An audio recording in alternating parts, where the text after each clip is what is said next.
जय श्री श्याम सभी श्याम प्रेमियों को। कैसे हैं आप सभी। आज मैं आपके सामने उपस्थित हुई हूँ गीता का 10वां अध्याय लेकर, जिसका विषय है विभूति योग।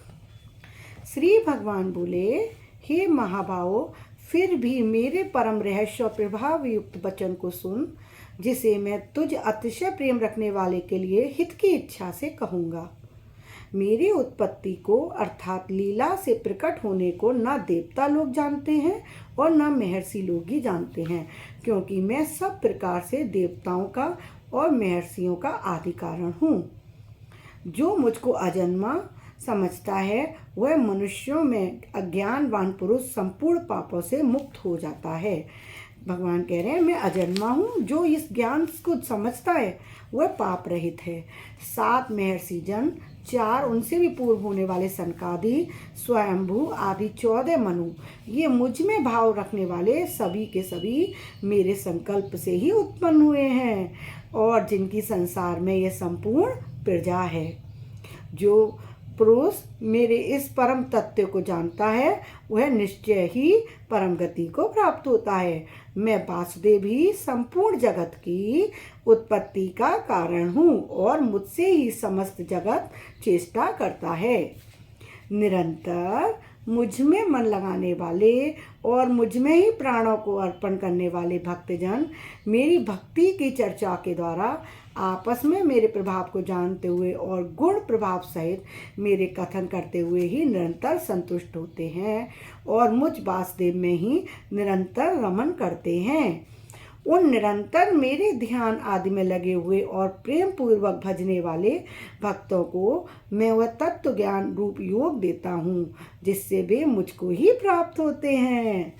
हे अर्जुन, उनके ऊपर अनुग्रह करने के लिए उनके अंतःकरण में मैं स्वयं ही उनके अज्ञान जनित अंधकार को प्रकाश में तत्व से दीपक के द्वारा जैसे अंधकार नष्ट हो जाता है, नष्ट कर देता हूँ। अर्जुन बोले, आप परम ब्रह्म, परम धाम और परम पवित्र हैं, क्योंकि आपको सब ऋषिगण सनातन दिव्य पुरुष एवं देवों का भी आदिदेव अजन्मा और सर्वव्यापी कहते हैं। हे केशव, जो कुछ भी मेरे प्रति आप कहते हैं इस सबको मैं सत्य मानता हूँ, कुछ भी संशय नहीं है। हे भगवान, आपके लीला में रूप को तो न दानव जानते हैं और न देवता ही। आपकी लीला को कोई नहीं समझ सकता।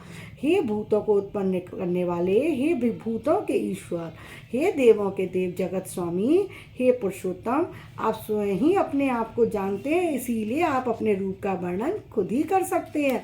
कोई आपके महिमा का गान नहीं कर सकता, इसलिए आप ही अपनी उन दिव्य विभूतियों को संपूर्णता से कहने में समर्थ हैं, जिन विभूतियों के द्वारा आप इन सब लोगों को व्याप्त करके स्थित हैं।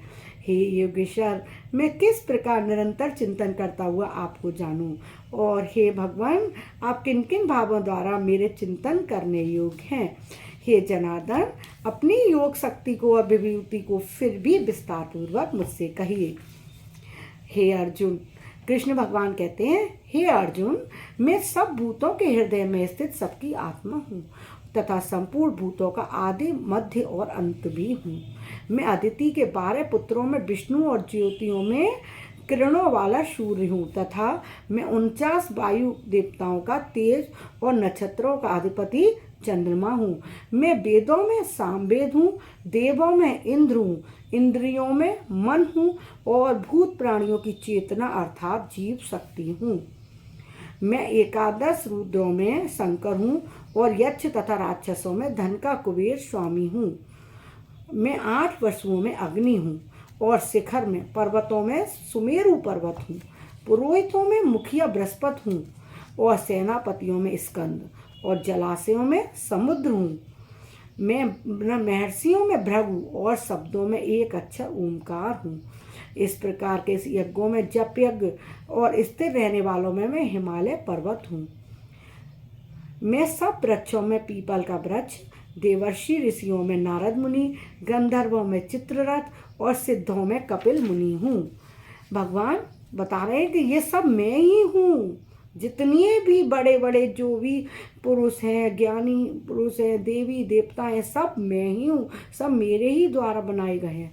घोड़ों में अमृत के समान उत्पन्न होने वाला उच्चैश्रवा नामक घोड़ा, श्रेष्ठ हाथियों में ऐरावत नामक हाथी और मनुष्यों में राजा भी मुझको ही जान। मैं शस्त्रों में वज्र और गौओं में कामधेनु गाय हूँ। मैं नागों में शेष नाग और जलचरों का अधिपति वरुण देवता हूँ और पितरों में आर्यमन नामक पितर तथा शासन करने वालों में यमराज हूँ। मैं दैत्यों में प्रहलाद हूँ और गणना करने वालों का समय हूँ। पशुओं में मृगराज हूँ और पक्षियों में गरुड़राज हूँ। मैं पवित्र करने वालों में वायु हूँ, शस्त्रधारियों में श्री राम हूँ, मछलियों में मगर हूँ और नदियों में गंगा हूँ। हे अर्जुन, सृष्टि का आदि अंत तथा मध्य भी मैं ही हूँ। मैं विद्याओं में आध्यात्म विद्या हूँ। मैं अक्षरों में ओंकार हूँ और सब ओर से मुख वाला विराट स्वरूप, सबका धारण पोषण करने वाला भी मैं ही हूँ। मैं सबका नाश करने वाला, मृत्यु और उत्पन्न करने वाला, होने वाला का उत्पत्ति हेतु स्त्रियों में कीर्ति भी मैं ही हूँ। महीनों में मार्गशीर्ष और ऋतुओं में बसंत ऋतु मैं हूँ। मैं छल करने वालों में जुआ और प्रभावशाली पुरुषों का प्रभाव हूँ। मैं जीतने वालों की विजय हूँ, निश्चय करने वालों का निश्चय हूँ और सात्विक लोगों का सात्विक भाव हूँ। वैष्णव वंशियों में वासुदेव अर्थात मैं स्वयं तेरा सखा हूँ। पांडवों में धनंजय अर्थात तू। भगवान कह रहे हैं तू भी मैं ही हूँ और मैं भी तू ही है। तो भगवान कह रहे हैं वासुदेव मैं हूँ और धनंजय भी मैं ही हूँ। मुनियों में वेद व्यास और कवियों में शुक्राचार्य भी मैं ही हूँ। मैं दमन करने वालों का दंड, जीतने वालों की इच्छा नीति हूँ, गुप्त रखने वालों का मौन हूँ। हे अर्जुन, जो सब भूतों की उत्पत्ति का कारण है वह भी मैं ही हूँ। हे परंतप, मेरी दिव्य विभूतियों का अंत नहीं है। मैंने अपनी विभूतियों का यह विस्तार तो तेरे लिए बहुत संक्षेप में कहा है, वरना तो ये बहुत विस्तृत है, इनका कोई अंत नहीं है। जो भी विभूति युक्त अर्थात ऐश्वर्य युक्त, कांति युक्त, शांति युक्त वस्तु है उसको तू मेरे तेज के अंश की ही अव्यक्ति जान। अथवा हे अर्जुन, इस जगत जानने से क्या प्रयोजन है? मैं इस संपूर्ण जगत को अपनी योग शक्ति के एक अंश मात्र से धारण करके स्थित हूँ। तो भगवान ने अर्जुन का संशय बहुत सारा दूर किया कि सब ब्रह्मांड में जो कुछ भी है वो मैं ही हूँ। तो ये अध्याय इधर ही विराम लेता है। एक सत्संग गाते हैं, भजन करते हैं। तू सुमिरन कर राधे राधे, तेरे कष्ट सभी मिट जाएंगे। तुझसे मिलने घनश्याम स्वयं तेरे दर पे दौड़े आएंगे, तेरे दर पे दौड़े आएंगे। मेरी राधे रानी सरकार की जय, मेरे ठाकुर जी महाराज की जय। मेरी ये वीडियो आपको अच्छी लग रही हो तो इसको सभी अपने सगे संबंधियों में शेयर कीजिए और इसको लाइक, मेरे चैनल को लाइक और सब्सक्राइब करना ना भूलिए। साथ में बेल आइकॉन भी दबा दीजिए जिससे